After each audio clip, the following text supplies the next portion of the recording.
détruit, mais au moins, pour un peu de temps, les choses sont retardées parce que nous sommes encore sur la terre et que nous avons des choses à faire. Il parle des disciples comme étant le sel de la terre. Des personnes qui épicent la vie dans la société. Des personnes qui sont différentes. Sans les chrétiens sur la terre, je peux vous assurer que la vie, elle est fade. Elle est sans goût. Sans les chrétiens sur la terre, bien-aimés, la vie, elle n'a pas de goût du tout. La vie n'est pas belle du tout. Mais il n'y a pas comme image le sel, mais il y a aussi la lumière du monde. Il parle de lumière, lumière qui fait aussi référence à l'humanité tout entière, tous les continents, tous les peuples. Et le Seigneur est en train de dire quelque chose de glorieux. Il dit là, que votre lumière luise, qu'elle brille, qu'on la voie.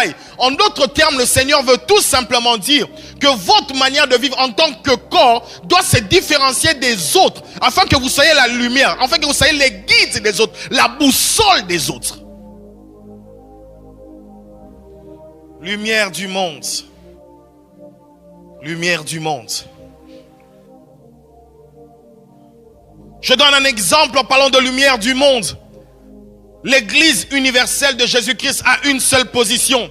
On ne peut pas marier, on ne peut pas bénir les couples homosexuels. C'est ça la lumière que nous apportons dans le monde. Où le monde doit savoir que l'église refuse parce que c'est une pratique qui est contre la volonté et la parole du Seigneur. Mais nous voulons que les homosexuels se convertissent et qu'ils viennent au Seigneur. Il n'y a pas que la lumière du monde comme image. La troisième image que le Seigneur est en train de donner à ses disciples, c'est une lampe allumée dans la maison. Regardez, cela part du sel dans la société, du sel dans un plat. Il parle de la lumière qui doit briller, la lumière du monde. Mais il parle aussi d'une lampe qui doit être allumée. Ainsi le Seigneur veut simplement dire et veut simplement nous dire, c'est que nous devons avoir une influence et nous devons briller même dans nos maisons, dans nos familles, dans les personnes qui sont les plus proches. Ce ne sont pas tout le monde qui entre dans nos maisons, mais quand on entre dans la maison, quand on entre dans la famille, on doit découvrir, on doit voir le chrétien que nous sommes. C'est pourquoi il dit que toute lampe allumée ne peut pas être mise sous le seau. Parce qu'une lumière, pour qu'elle puisse illuminer la salle, pour qu'elle puisse illuminer la pièce ou la maison, doit être placée au-dessus.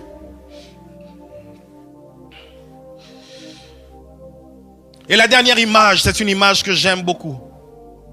Le Seigneur parle d'une ville sur la montagne, une ville qui ne peut être cachée. Permettez-moi de mettre, pas une emphase, mais permettez-moi de dire quelque chose et de contextualiser comme je l'avais dit. En parlant de ville sur la montagne, cela fait référence à un pays. Et quand le Seigneur parle de la ville sur la montagne, je peux contextualiser aussi en disant que le Seigneur fait aussi référence à l'église du Congo. Comme étant, l'église comme étant une ville sur laquelle toute la nation est en train de regarder pour avoir une certaine influence. L'influence dans la famille, l'influence dans le monde entier, l'influence dans la société dans laquelle tu te trouves, dans ton université, dans ton travail, dans ton ménage, mais aussi dans ta nation. Ces quatre images peuvent à ce jour être traduites, comme je l'ai dit, comme étant l'influence et la responsabilité dans la société. L'influence et la responsabilité dans sa nation. L'influence et la responsabilité dans nos familles et dans les personnes les plus proches. Mieux encore, l'influence et la responsabilité de chaque chrétien et chrétienne dans le monde entier. Et pour clôturer avec ces quatre images, le Seigneur Jésus-Christ dit quelque chose de glorieux. Il dit que cette lumière brille devant les hommes, que votre lumière brille en voyant notre belle manière d'agir et célèbre la gloire de notre Père qui est dans les cieux. Les hommes ne célébreront pas notre Dieu parce que simplement nous sommes dans les miracles. Les hommes ne célébreront pas simplement notre Dieu parce que nous parlons bien, parce que nous prophétisons avec exactitude. Mais les hommes célébreront la gloire de Dieu quand ils verront en nous une démarcation véritable. Quand ils verront que vraiment celui-là, il parle comme un enfant de Dieu. Il agit comme un enfant de Dieu. Il travaille comme un enfant de Dieu. Il le fait comme un enfant de Dieu. Ce n'est pas parce que tu as ta belle veste. Ce n'est pas à cause de ta garde-robe que les gens pourront te célébrer. Les gens ne pourront pas te célébrer à cause de tes maisons. Les gens ne pourront pas célébrer Dieu à cause de tous tes avoirs. Mais les gens célébreront le Seigneur quand ils verront que nous sommes en train de briller différemment.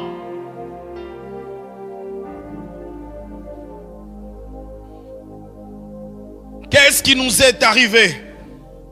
Qu'est-ce qui nous est arrivé? Ainsi, Christ est en train de dire quelque chose. En d'autres termes, Christ est en train de coller la célébration des hommes à Dieu par notre manière de vivre. Christ est en train de dire clairement, les hommes célébreront le Seigneur, les hommes célébreront le Père, en voyant comment le Fils se manifeste sur la terre. Que votre lumière brille. Que ta vie brille plus que ta montre. Que ta vie brille plus que ta bague. Que ta vie brille plus que tes voitures et tes maisons.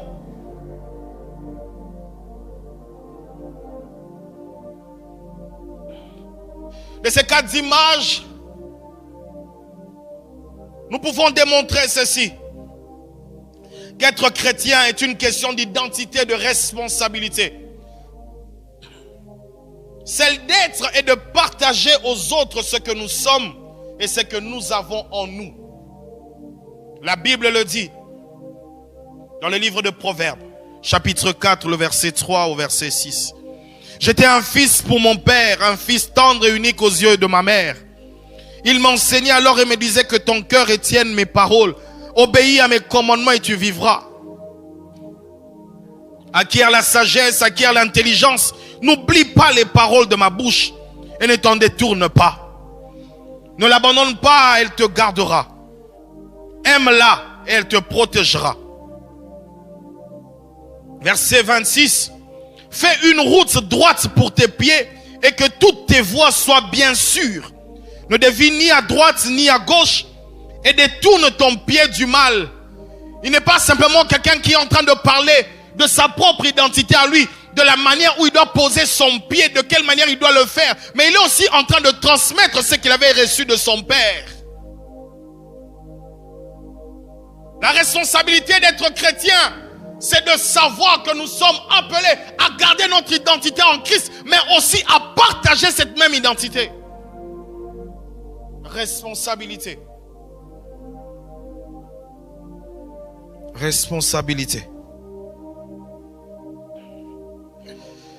Être chrétien ne nous engage pas simplement personnellement. Être chrétien engage d'abord le nom du Seigneur. Proverbe 4, 19, la Bible dit: les sentiers des justes ressemblent à la lumière de l'aube. Son éclat grandit jusqu'au milieu du jour. La voix des méchants ressemble aux ténèbres et ils n'aperçoivent pas ce qui les fera trébucher. Mais encore un passage qui me fait peur. Ce passage, je l'ai découvert quand j'étais confiné en Mbandaka. Je l'ai redécouvert. Romains 2, 24. Si nous pouvons tous répéter ce passage. La Bible dit: en effet, le nom de Dieu est blasphémé parmi les nations. À cause de vous, comme cela est écrit. Je répète. En effet, le nom de Dieu est blasphémé parmi les nations à cause de vous, comme cela est écrit. Le nom de Dieu est blasphémé.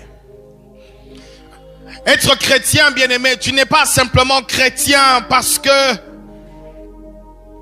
tu viens à l'église, parce que tu pries, parce que tu parles en d'autres langues, parce que tu chantes, parce que tu danses ou parce que tu prêches, parce que tu prophétises ou parce que tu pries pour les malades. Être chrétien, c'est engager dans une responsabilité à ce que le nom du Seigneur soit toujours célébré. Et l'apôtre Paul est en train de dire, si le nom de l'Éternel est blasphémé parmi les nations, c'est à cause de vous. Si le nom de l'Éternel est blasphémé, si aujourd'hui on peut se moquer de nous, si aujourd'hui on peut parler de nous, quand je parle de nous, je ne parle pas des pasteurs, ni des prophètes, ni des docteurs, ni des apôtres, je suis en train de parler des chrétiens. Quand on parle de nous dans le mal, quand on parle de l'Église en général dans le mal, le nom de l'Éternel est blasphémé. Le nom de l'Éternel est blasphémé. Et sûrement tu vas dire oui, ce message ne me concerne pas. Ce message te concerne. Ce message te concerne. Le nom de l'Éternel est blasphémé parmi les nations. À cause de qui? Non pas à cause des anges, non pas à cause des animaux, mais à cause des hommes qui se disent enfants de Dieu. Enfants de Dieu. Le nom de l'Éternel est blasphémé. Imagine un peu qu'un jour, que le Seigneur te dise, si on m'a insulté dans telle commune, dans telle contrée, c'est parce que tu t'étais mal comporté. Des fois, nous imaginons qu'être chrétien, c'est venir à l'église. Non, être chrétien n'est pas seulement venir à l'église. Être chrétien, c'est porter une identité à défendre.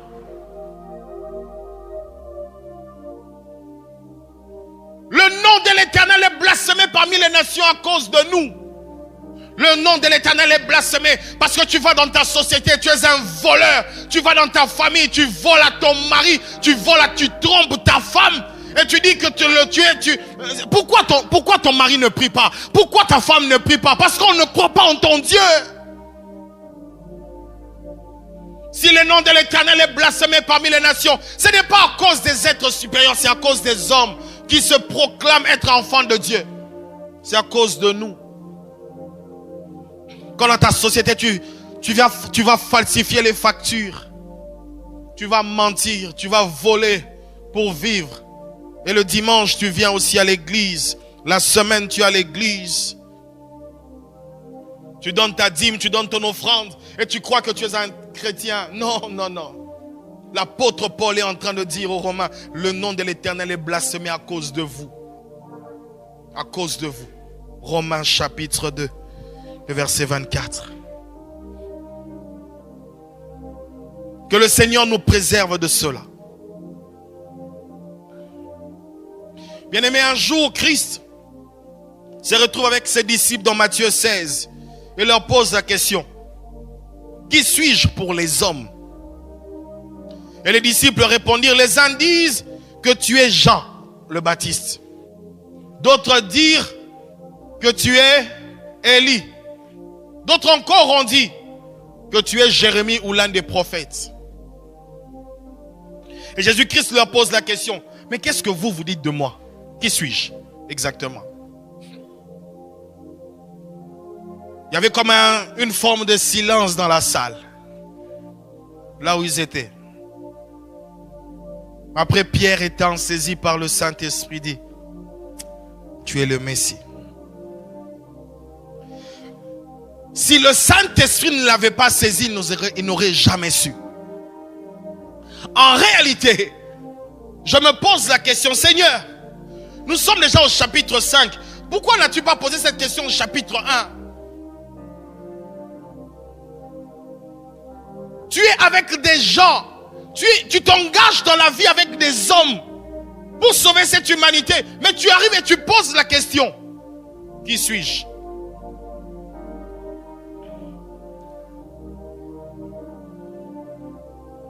Pour les hommes, puis pour vous. J'ai aimé cette question. Parce que j'ai réfléchi. Christ, en posant cette question, il voulait savoir qu'est-ce que les gens pensaient de lui. Qu'est-ce que les gens avaient comme révélation de lui. Mais la réponse, toutes les réponses, hormis celle de Pierre, toutes les réponses, elles étaient mauvaises. Mais toutes les réponses avaient du sens. Ça veut dire que le peuple, s'il ne savait pas qu'il était le Messie, au moins le peuple reconnaissait d'où il venait. Parce que le peuple savait que Jean-Baptiste vient de Dieu. Élie vient de Dieu. Jérémie vient de Dieu. Donc s'il n'est pas dans ces trois choses, il doit être sûrement un prophète. Donc ça veut dire qu'ils ignorent pas la source. Les hommes n'ignoraient pas la source d'où Christ était. En voyant ses œuvres, on pouvait dire ça, c'est les œuvres d'un prophète que nous avons vu. Ils peuvent dire, c'est un prophète avec qui nous avons vécu. Ils peuvent dire, non, quand on le voit, il ressemble un peu à Élie. Quand on le voit, il ressemble un peu à Jean-Baptiste. Quand on le voit, il ressemble un peu à Jérémie. S'il n'est pas ces trois-là, il doit être sûrement un prophète. La source est bonne, même si la réponse n'est pas bonne. Ils ont regardé dans la bonne classe, mais ils n'ont pas regardé sur le meilleur banc.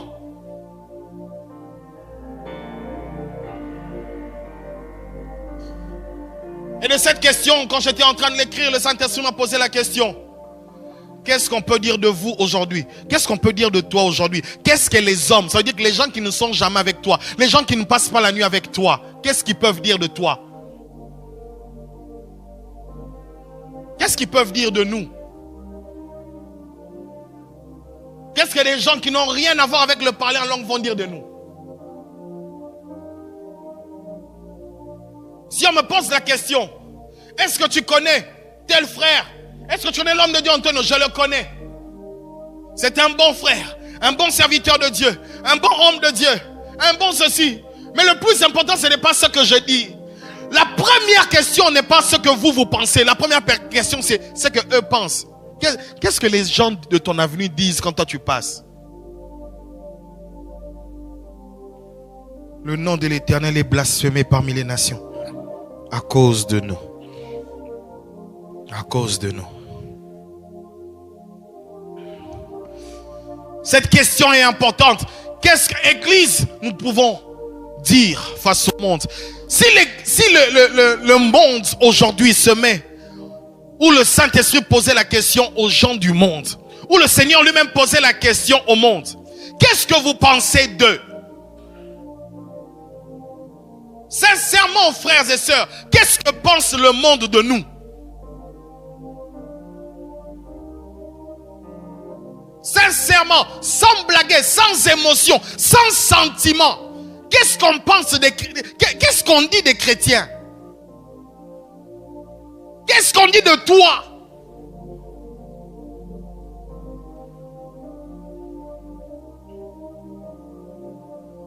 Qu'est-ce qu'on dit de toi? Qu'est-ce qu'on dit de toi?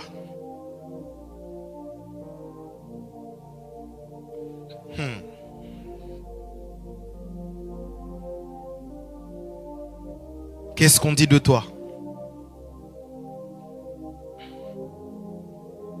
Il est bon que même si le monde ne donne pas la réponse exacte, mais au moins qu'ils reconnaissent de quelle source il sort. Même si ta famille ne sait pas dire que c'est un homme de Dieu, mais qu'on puisse au moins dire que c'est un bon frère. Depuis qu'il a reçu Jésus-Christ dans sa vie, il a changé. Celui qui volait a arrêté de voler. Celui qui mentait a arrêté de mentir. Celui qui blessait a arrêté de blesser. Qu'est-ce qu'on dit de nous? Maman, aujourd'hui, pose la question à ton mari. Dis-lui sincèrement, que penses-tu de moi? Suis-je vraiment un chrétien, une chrétienne? Et maman, pose la question à ton mari. Ou mari, pose la question à ta femme. Suis-je vraiment un chrétien? Parce que des fois, derrière la louange, derrière l'adoration, derrière les offrandes, derrière les actions de grâce, nous oublions ce qui est plus important.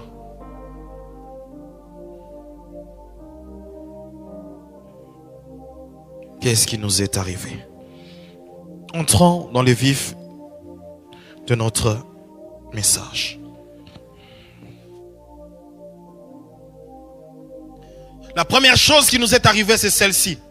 Nous avons tous les dons, nous avons la révélation, nous avons la connaissance, nous avons la parole. Mais malgré toute cette connaissance, toute cette parole, toute cette sagesse, nous sommes divisés. 1 Corinthiens chapitre 1, le verset 4. Je dis constamment à mon Dieu toute ma reconnaissance à votre sujet pour la grâce de Dieu qui vous a été accordée en Jésus-Christ. En effet, en lui, vous avez été comblés de toutes les richesses, en particulier en ce qui concerne la parole et la connaissance. Dans la mesure où le témoignage de Christ a été solidement établi parmi vous. Vous manquez aucun don. Il ne vous manque aucun don. À vous qui attendez le moment où notre Seigneur Jésus apparaîtra. 1 Corinthiens 1, à partir du verset 10. Je vous supplie, frères et sœurs, par le nom de notre Seigneur Jésus-Christ, de tenir tous le même langage. Qu'il n'y ait pas de division parmi vous, mais soyez parfaitement unis dans le même état d'esprit et dans la même pensée. En effet, mes frères et sœurs, j'ai appris à votre sujet, par l'entourage de Chloé, qu'il y a des rivalités entre vous. Je veux dire par là que chacun de vous affirme, moi je me rattache à Paul. L'autre dit, moi à Apollos, et moi à Céphas, et moi à Christ. Christ est-il divisé? Paul a-t-il été crucifié pour vous? Ou est-ce au nom de Paul que vous avez été baptisé? Quand je lis le livre de Corinthiens, 2 mois et demi de confinement en Mbandaka, je lis Corinthiens, j'ai l'impression que le livre aux Corinthiens correspond à l'état actuel de l'église dans le monde. Chaque chapitre est un problème. Lisez bien ce livre, vous allez vous rendre compte que chaque chapitre est un problème. Je vais parler de quelques points seulement dans le premier livre de Corinthiens. Chaque chapitre est un problème. L'apôtre a comme un problème. La première des choses qui se rend compte, c'est que ceux-là qui ont été sauvés l'avaient par le même sang, par la même parole, la même croix, mais ils sont divisés, ils sont rattachés à des hommes. Ceux-ci disent, nous sommes du département de tel, nous sommes du département de tel. Je souhaite ne pas citer les églises, je m'arrête dans les départements. Nous sommes de tel département. Nous sommes du département de la jeunesse. Si Papa Def n'est pas là, je ne viens pas. Nous sommes du département du président Antonio. L'intercession. Quand il n'y a pas de convention, toutes les conventions de l'église, je ne viens pas.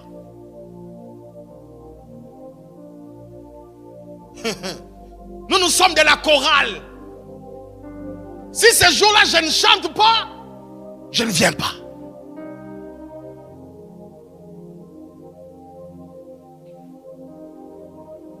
Il y a comme des groupes. Des groupes. Dans cette église de Corinthe, il y a comme des groupes. Ce n'est pas plusieurs églises. C'est une seule église. Mais dans laquelle il y a des groupes. Est-ce que ce n'est pas une réalité aujourd'hui?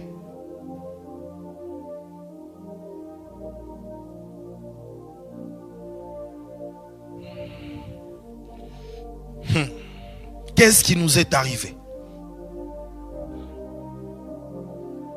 Christ est-il divisé? Paul a-t-il été crucifié pour vous? Ou est-ce qu'au nom de Paul que vous avez été baptisé? Pourquoi nous sommes divisés? Pourquoi nous nous attachons toujours à des hommes? Parce que tout simplement nous avons perdu le fondement.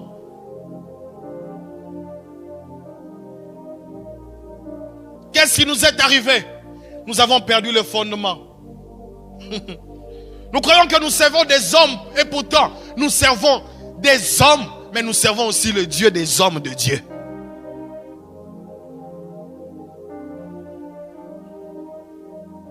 Quand ton pasteur est là, tu fais bien. Mais quand il n'est pas là, tu négliges. Qu'est-ce qui nous est arrivé? Oh, viens nous sauver. Et Paul dit, je vous supplie d'avoir le même langage. Je vous supplie de ne pas être rattaché simplement à vos dénominations, de ne pas rattacher à vos présidents. Mais je vous supplie, même dans nos différenciations, même dans nos différences, ayons le même langage. le même langage. Qu'est-ce qui nous est arrivé? Comment peut-on comprendre que dans une église où il y a la révélation, où il y a la connaissance, où il y a la parole, où Christ est solidement fondé, où il y a les dons, vous avez tous les dons, mais ils sont divisés.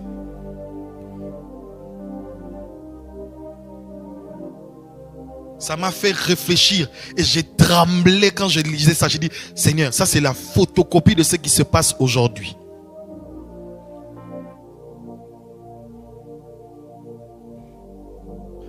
Deuxième chose, qu'est-ce qui nous est arrivé? Des hommes qui ont tous les dons, mais malheureusement font preuve d'un manque de maturité. Voulant la nourriture solide pendant que le rudiment, le lait n'est pas appliqué. Un problème de digestion spirituelle. On veut des grandes révélations. On veut des grandes choses. Profondeur, réma, déchire, avance, monte encore. Vous savez, à chaque fois que je vois quelqu'un écrire une pensée et que je vois dans les commentaires, monte encore, je dis, on va monter jusqu'où?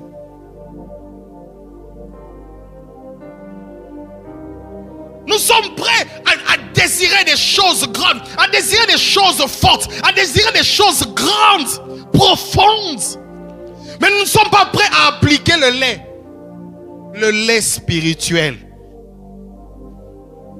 Comment dans une église aussi spirituelle que l'église de Corinthe, comment dans une église aussi spirituelle que l'église du monde d'aujourd'hui,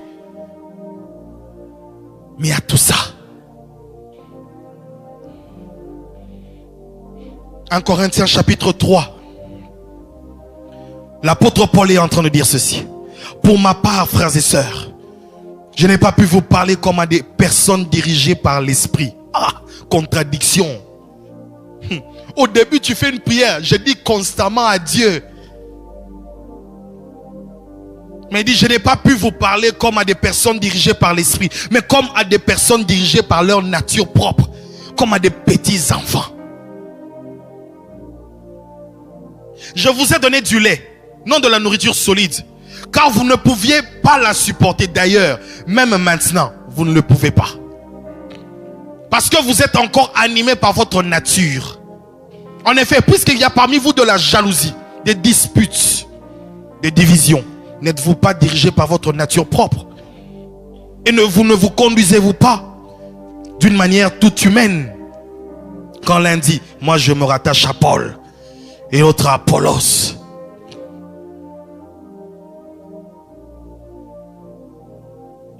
Et l'autre à Apollos. N'êtes-vous pas animé par votre nature? Qui est donc Apollos? Qui est Paul? Ce sont des serviteurs par les moyens desquels vous avez cru, conformément à ce que le Seigneur a accordé à chacun. Qui suis-je? Je ne suis qu'un enfant de Dieu. Qui était l'homme? Qui est l'homme de Dieu, Brown? C'est aussi un enfant de Dieu. Mais personne ne peut se prévaloir et dire que je suis meilleur que l'autre. Quand parmi vous il y a de la jalousie, tu vas dans certaines assemblées. Quand tel département a reçu son activité, l'autre département est en colère. Permettez-moi de m'arrêter dans les départements. Je ne vais pas aller dans les églises.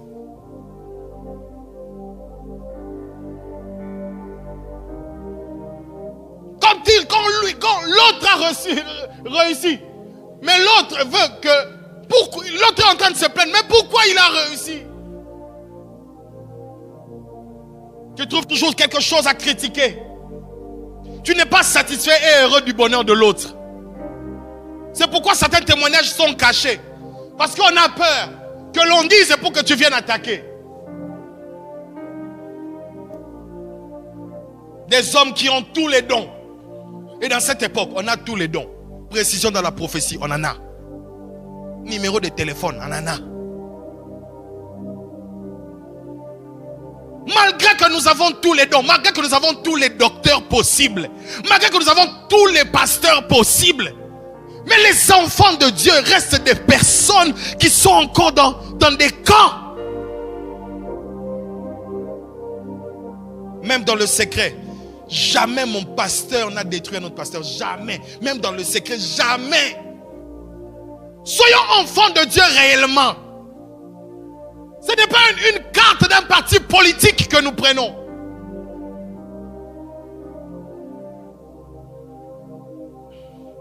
Jamais. Qu'est-ce qui nous est arrivé? Nous sommes tombés dans les désordres sexuels, l'orgueil, puis le manque de sanctions, de discipline. Parmi les chrétiens, surtout dans le confinement, le président ne te suit pas. Le président lui-même est confiné. Pasteur confiné. Diacre confiné. Papa Dani confiné. On ne sait plus qui tu es.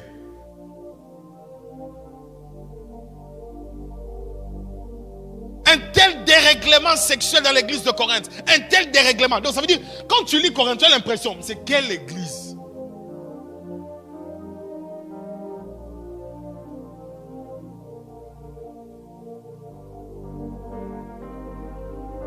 En Corinthiens chapitre 5, verset 1, on entend généralement dire qu'il y a de l'immoralité sexuelle parmi vous.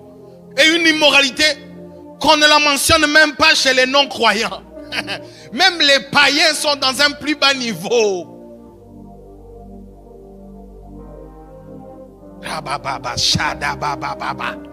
Impudique.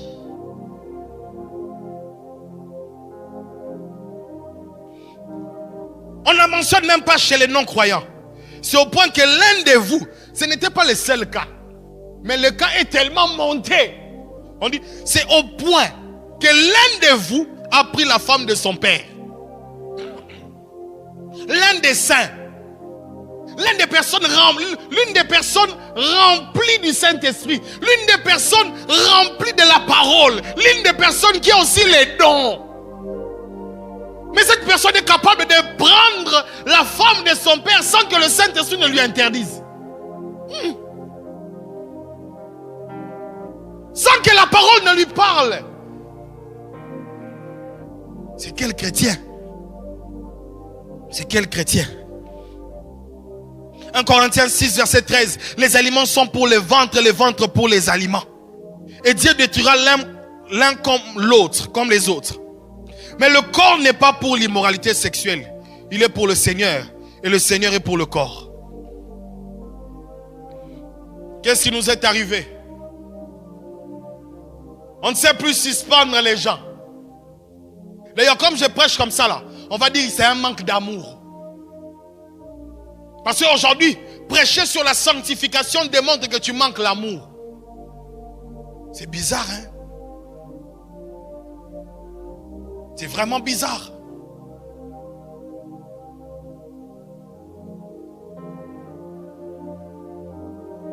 Il n'y a pas de sanction. Paul dit, moi absent des corps, j'ai déjà jugé un tel homme. Il devait même être exclu du milieu de vous. Aujourd'hui, on ne sait pas suspendre les gens. Quand on le suspend ici, il va là-bas, dans l'autre église. Quand on le suspend dans tel département, il va chercher pour dire, en tout cas, Dieu m'a parlé pour que je quitte ce département, que j'aille dans l'autre département. Chrétien. Malgré qu'il a fauté, il ne reconnaît même pas. Il ne sait pas se remettre en cause. Il refuse. Et quand la suspension a traîné, il vient même te chercher. Maintenant, moi, c'est comment? Vous n'allez pas lever la suspension?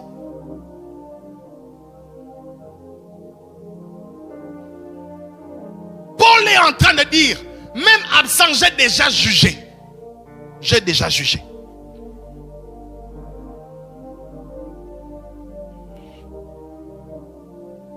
Quatrième chose. Bien aimé, si on va jusqu'à lire tout le livre de 1 Corinthiens, il n'y a que des problèmes. Les solutions viennent à partir de 1 Corinthiens chapitre 10. Mais vu le temps, je vais vous donner la dernière chose qui nous est arrivée. Des problèmes entre nous que nous sommes incapables de régler. 1 Corinthiens chapitre 6, le verset 1er. Lorsque l'un d'entre vous a un litige avec un autre, comment ose-t-il demander justice devant les injustes et non devant les saints? Ne savez-vous pas que les saints jugeront le monde? Et si c'est par vous que le monde doit être jugé, êtes-vous incapable de rendre des jugements de faible importance?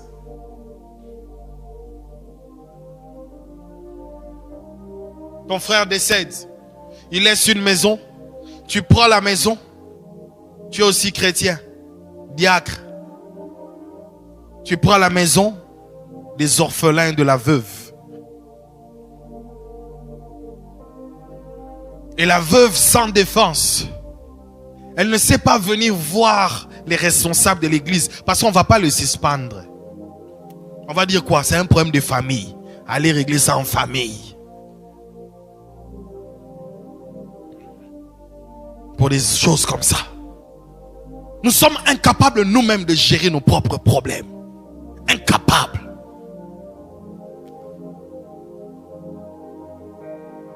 Nous sommes incapables d'aller voir un tel frère pour dire: frère, c'est que tu m'as fait ce jour-là, tu m'as fait mal. Incapable.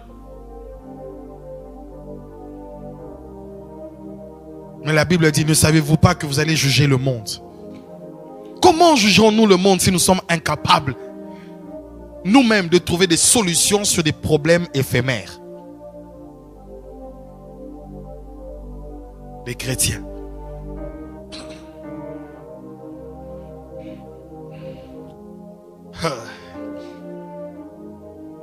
Il nous reste 13 minutes. Je vais conclure ce message. Pourquoi vois-tu la paille qui est dans l'œil de ton frère et ne remarques-tu pas la poutre qui est dans ton œil? Matthieu chapitre 7, verset 3. Au verset 4, il est écrit: ou comment peut-on dire à ton frère: laisse-moi enlever la paille dans ton œil alors que toi tu as une poutre dans le tien? Verset 5, hypocrite, enlève d'abord la poutre dans ton œil. Alors tu verras clair pour retirer la paille de l'œil de ton frère. Des gens qui jouent à l'hypocrisie. Des gens qui jouent à l'hypocrisie. À l'hypocrisie. Ils prêchent bien. Ils chantent bien. Ils modèrent bien. Ils s'assoient aussi bien sur la chaise. Quand on adore avec Samuel, il lève ses mains et dit Alléluia. Mais hypocrite. Il est capable de détecter les erreurs des autres, les petites erreurs, la paille dans l'œil de l'autre, mais incapable de sentir qu'il a une poutre dans son œil.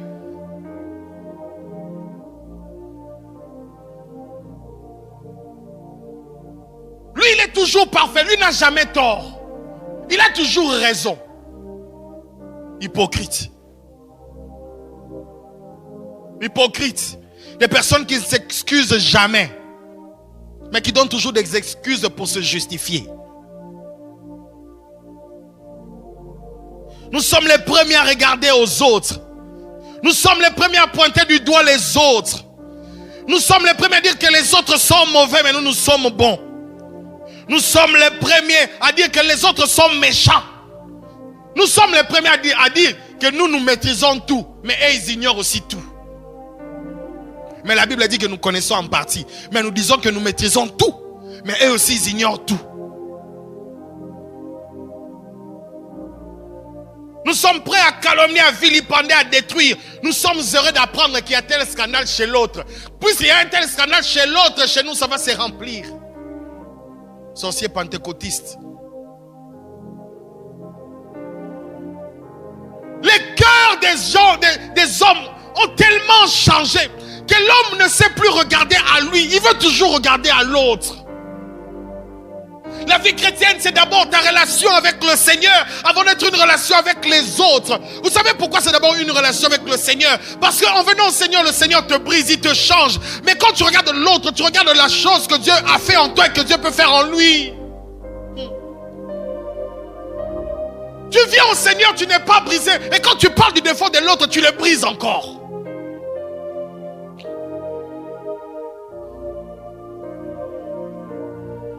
Et combien de personnes on a perdu? Des personnes qu'on a perdues. Pourquoi?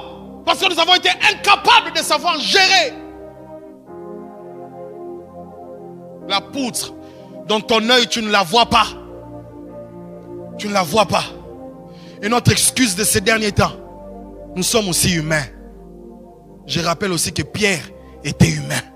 Paul aussi était humain. Nous sommes tous abattus. Mais eux n'ont jamais dit ça.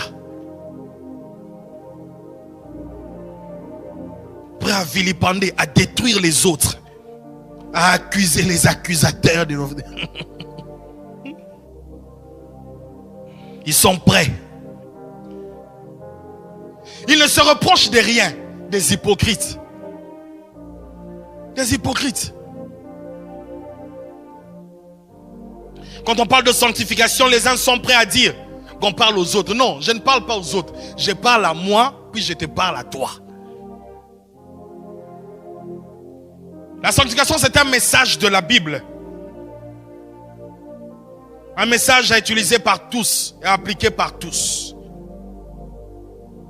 Je connais des prophètes qui prêchent la sanctification, puis après qui finissent par prophétiser.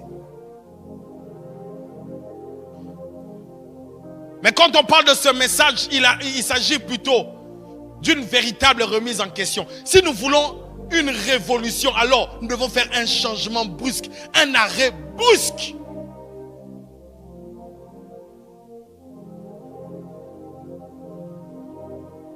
Aujourd'hui, nous ne voulons plus nous remettre en question. Je fais ce qui me traverse à l'esprit. Tu es chrétien, mais tous les soirs, tu ne te poses pas la question. Est-ce que j'ai marché dans le Seigneur? Est-ce que j'ai vécu dans le Seigneur? Est-ce que je me couche dans le Seigneur? On s'en fout. On dort comme on veut. On se réveille comme on veut. Mais on a le nom de Jésus sur la bouche, sur nos lèvres. Mais on ne l'a pas dans nos cœurs, on ne l'a pas dans nos vies. On ne se remet jamais en question. On ne se dit pas ici j'avais mal parlé, ici j'avais mal parlé, ici j'avais mal réagi. Non, on ne se remet jamais en question. Pourquoi tu as fait ça? Parce que tu avais fait ça. Chrétien.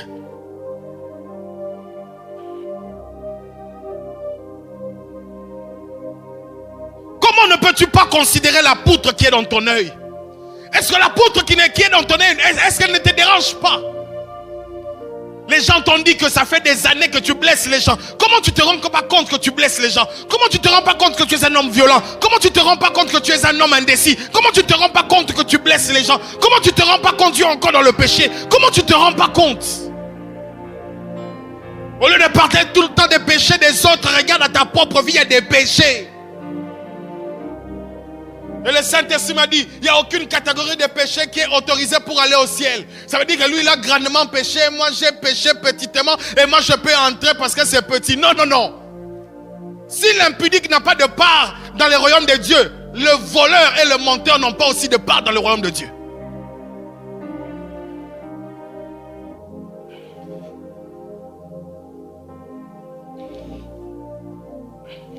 Tu es attaché à la paille de l'autre. Tu es attaché à la paille de l'autre parce que la paille est vue, mais ta poutre tu la caches.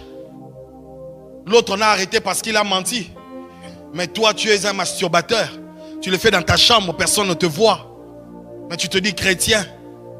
La poutre elle est en toi, elle est dans ton œil, tu ne veux pas la retirer, mais tu es occupé à parler des péchés des autres. Un manque de concentration, c'est ce qui nous est arrivé. Un manque de concentration. Surtout avec les réseaux sociaux. Un manque de concentration.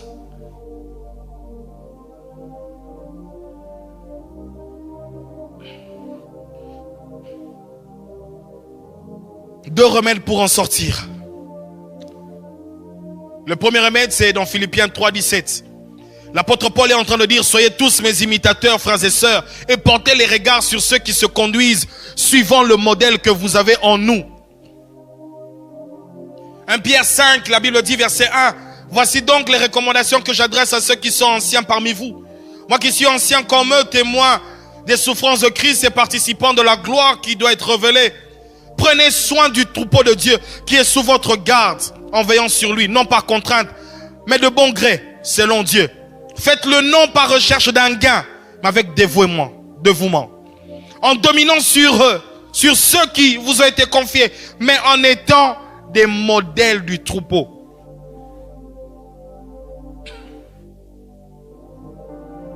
Sur ce deux textes, il y a deux mots qui m'ont tiqué. Imitateur, puis modèle. L'apôtre Paul recommande aux fils d'être des imitateurs de leur père, mais que les imitateurs soient des imitateurs de Christ. Christ n'est pas là sur terre. Christ t'a donné un leader, t'a donné un père, t'a donné un homme qui doit être comme lui sur terre. Un modèle, c'est comme utilisé dans la coupe et couture où on parle de la taille patron. On utilise vraiment les mesures précises. Il parle des personnes à imiter. Et j'aime dans le jargon congolais, on dit les personnes à calquer. Quand tu prends la copie d'un examen, tu mets sur l'autre copie, c'est la même ligne, les mêmes phrases. C'est ça la copie. Et un professeur nous disait, en troisième scientifique, copie conforme et certifiée. C'est au cube pour dire que nous devons être des copies conformes et certifiées de Christ. Mais la deuxième chose aussi qui est annoncée par l'ancien. L'ancien est en train de dire que j'exhorte à ce que vous ne puissiez pas dominer sur le troupeau, mais en étant des modèles. Ça veut dire, ne parle pas simplement, mais toi aussi, applique ce que tu es en train de dire. Toi qui enseignes à ne pas voler, voles-tu? Toi qui enseignes à ne pas tricher, triches-tu? Toi qui enseignes à ne pas mentir, est-ce que tu mens? Toi qui enseignes à faire du bien, est-ce que tu fais du bien aux autres? Toi qui enseignes le pardon, est-ce que tu sais déjà pardonner aux autres? Imitateur et modèle. Comment reconnaître les modèles et comment reconnaître les imitateurs de Christ? Il est tout simple. Devenons des amis, redevenons des amis de la parole de Dieu. Ne soyons pas toujours des amis de Facebook. Revenons aussi des amis de la parole de Dieu où tu peux comprendre que sa manière de parler, c'est la manière des chrétiens. Sa manière d'agir, c'est les agissements des chrétiens. Sa manière de réagir, c'est les réactions des chrétiens. Sa manière de se mouvoir, c'est la mouvance des chrétiens. Redevenons des amis de la parole de Dieu où nous pouvons scruter les Écritures et comprendre que celui-là, c'est vraiment un enfant de Dieu. Et c'est un exemple à suivre. C'est un modèle à suivre.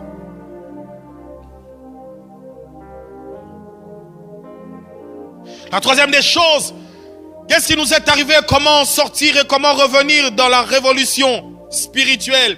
C'est être fixé sur l'objectif. L'homme chrétienne a deux objectifs. Le premier, c'est de vivre l'enlèvement.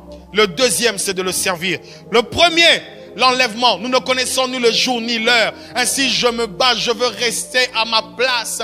Je veux me sanctifier tous les jours, car je me prépare à ce voyage de gloire où je serai avec mon Seigneur. Ce que je veux, au-delà des voitures, au-delà des maisons, c'est d'abord avoir une intimité avec lui. Je soupire le voir et je soupire être avec lui en face.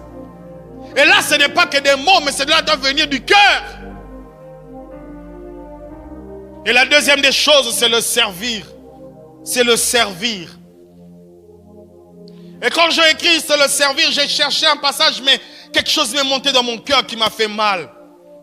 J'ai vu Christ à la croix.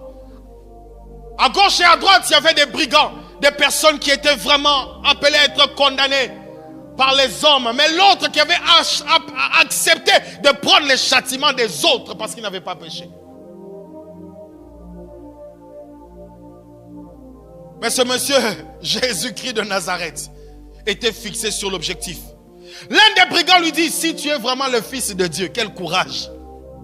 Si tu es vraiment le Fils de Dieu, sauve-toi et sauve-nous aussi. L'autre lui dit, non, mais on ne peut pas faire, tu ne peux pas dire des choses comme ça. Lui n'a rien fait.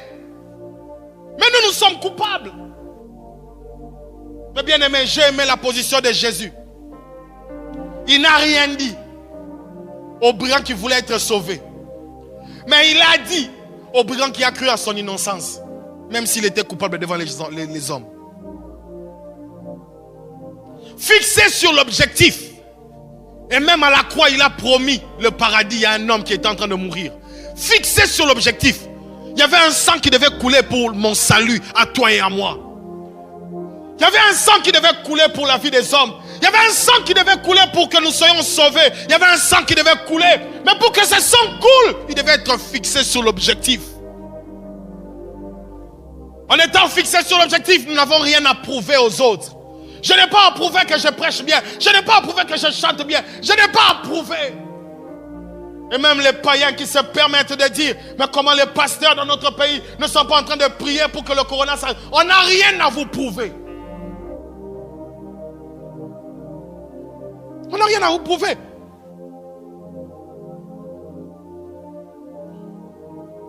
Restons fixés sur l'objectif. Regardons Christ qui nous appelle en dehors de la barque. Restons fixés sur l'objectif. Restons fixés sur gagner les âmes. Restons fixés sur les délivrances des hommes. Restons fixés sur les transformations et les changements. Restons fixés sur la doctrine. Restons fixés dans la crainte de Dieu. Et quand nous resterons fixés et que nous vivrons dans la crainte de Dieu, je peux vous dire, bien-aimés, qu'on nous insulte et qu'on ne nous insulte pas. Gloire à Dieu. Qu'on nous balance et qu'on nous balance la gloire à Dieu. Parce que tout simplement, nous aurons compris une chose. Que celui qui est en nous est plus grand que celui qui est dans le monde. C'est pourquoi je suis en train de donner le rendez-vous à quelqu'un attendant le déconfinement. Tu es en train de te moquer de Pierre et tu es en train de dire il est ivre. Parce qu'il est dans la chambre haute. Qu'on les déconfine, 5000 personnes vont se convertir. Attendez, vous qui insultez l'église, ce n'est pas un problème. Nous n'allons pas répondre, mais les résultats parleront d'eux-mêmes. Et qui sait qu'après ces instants, il y aura des pôles qui vont se convertir.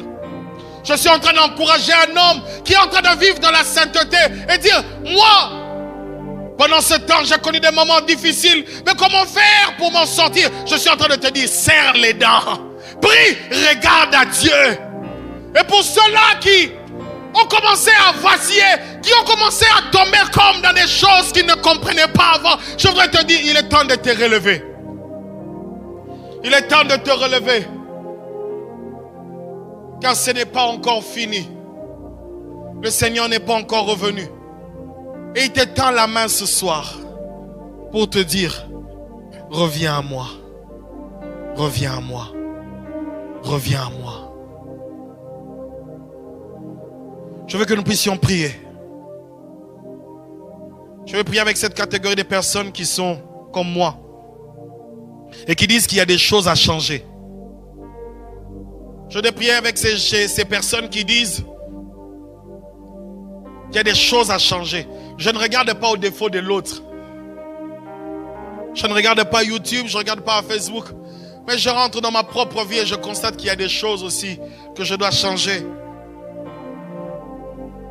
Ensemble, partout où vous êtes, dans vos chambres, dans vos cuisines, dans vos salons. Je prie que tu t'extirpes un peu de là où il y a des personnes que tu veux, que tu restes seul à seul avec le Seigneur. Pour que tu lui dises, j'ai besoin de toi. J'ai besoin de toi. J'ai besoin de toi. J'ai besoin de toi pour cette faiblesse. Paul est fort. Pierre est fort, pardon. Il sort de la barque, il avance. Mais plus il avance, plus il avance, il s'enfonce. Mais il demande au Seigneur de lui tendre la main. Ils sont en train de traverser le lac. Ils se rendent compte que dans la barque, il y avait une forte tempête et la barque était en train de battre. Et les flots battaient la barque et la barque se remplissait. Dans leur incapacité à stopper la tempête, ils sont allés vers le maître. Ne vois-tu pas que nous périssons? Je voudrais que quelqu'un dise au Seigneur, ne vois-tu pas que nous périssons? Ne vois-tu pas que nous périssons? Seigneur, ne vois-tu pas que je péris dans ma vie? Seigneur, ne vois-tu pas que je pleure? Seigneur, ne vois-tu pas que ce péché est revenu dans ma vie? Seigneur, ne vois-tu pas? Sauve-moi, aide-moi. Est-ce que nous pouvons prier un moment? Prions le Seigneur. Prions le Seigneur. Oh Jésus.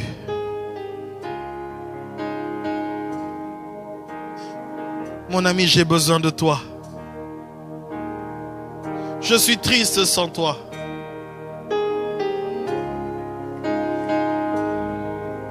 J'ai besoin de toi.